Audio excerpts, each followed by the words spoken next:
নমস্কার বন্ধুরা, রসে বসে বাঙালি উইথ ফুড ব্লগে আপনাদের জানাই স্বাগতম। আজকে আমি তৈরি করব দই পটল। এই দই পটল গরম ভাতের সাথে তো খেতে ভালোই লাগে, এছাড়াও ফ্রাইড রাইস পোলাওয়ের সাথেও খুব ভালো লাগে খেতে।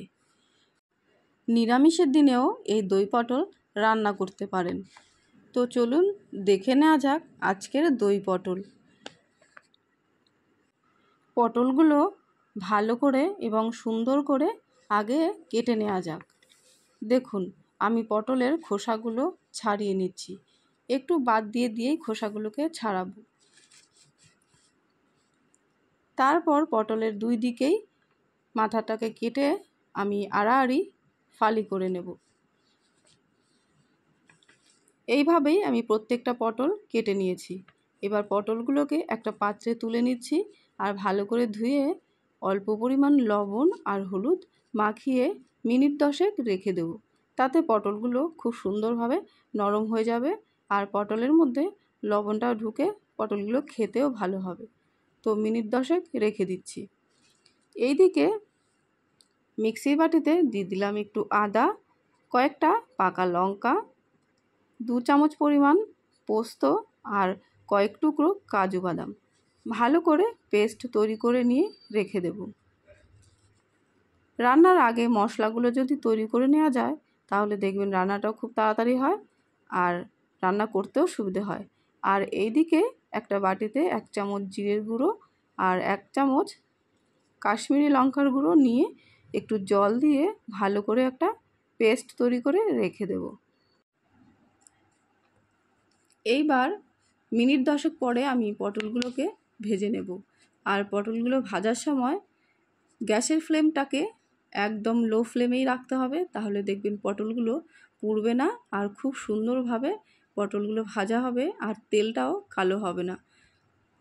অনেক সময় দেখবেন পটলগুলো হাই ফ্লেমে ভাজলে পটলগুলো পুড়ে যাচ্ছে আর তেলটাও কালো হয়ে যাচ্ছে, ওই তেলে আর রান্নাই করা যায় না। দেখুন কথায় কথায় পটলগুলো ভাজা হয়ে গেছে। এইভাবেই বাদবাকি পটলগুলো সব ভেজে তুলে নিচ্ছি।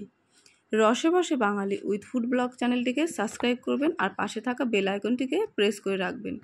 ওই তেলেই আমি দিয়ে দিলাম গোটা গরম মশলা ফোড়ন। একটু ফোড়নটা ভাজা হয়ে গেলে এর মধ্যে জিরের গুঁড়ো আর লঙ্কার গুঁড়ো দিয়ে যে মিশ্রণটা তৈরি করে রেখেছি সেটা প্রথমে দিয়ে একটু নেড়েচেড়ে 10 থেকে 15 সেকেন্ড একটু রান্না করে তারপর দিয়ে দেবো কাজু আর পোস্তর পেস্ট দিয়ে আবারও নেড়েচেড়ে মিক্সির বাটিটা ধুয়ে একটু জল দিয়ে দেবো।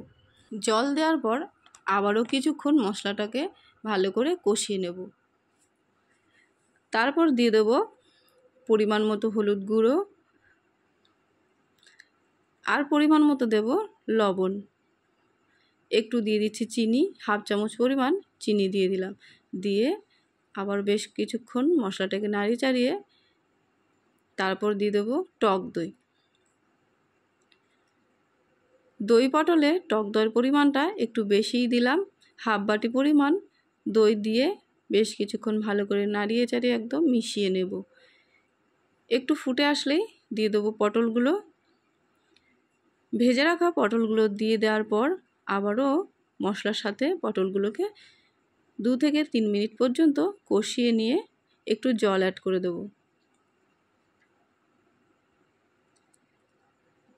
দই পটলটা খেতে বেশ ভালোই লাগে। এই দই পটল কিন্তু লুচি রুটি পরোটার সাথেও খেতে ভালো লাগবে। তো যতটা দই দিয়েছি ঠিক ততটাই আমি এখানে জল দিয়ে দিলাম। ব্যাস, এবার ভালো করে মিশিয়ে নিয়ে কিছুক্ষণ ফুটিয়ে নিলেই একদম রেডি। এখানে চাইলে গরম মশলার গুঁড়ো একটু অ্যাড করা যেতে পারে, তবে আমি আর দিলাম না। আপনারা চাইলে অবশ্যই দিতে পারেন। আমি এইভাবেই কিছুক্ষণ ফুটিয়ে নিয়ে গ্যাস অফ করে দেব। এই দই পটল রেসিপিটি যদি ভালো লেগে থাকে তাহলে অবশ্যই লাইক করবেন আর কমেন্টে জানাবেন আর সাবস্ক্রাইব করবেন। তো আজকে ভিডিওটি এখানে শেষ করছি। সবাই ভালো থাকবেন, সুস্থ থাকবেন। আবারও দেখা হবে নতুন ভিডিওর সাথে, নতুন রেসিপির সাথে।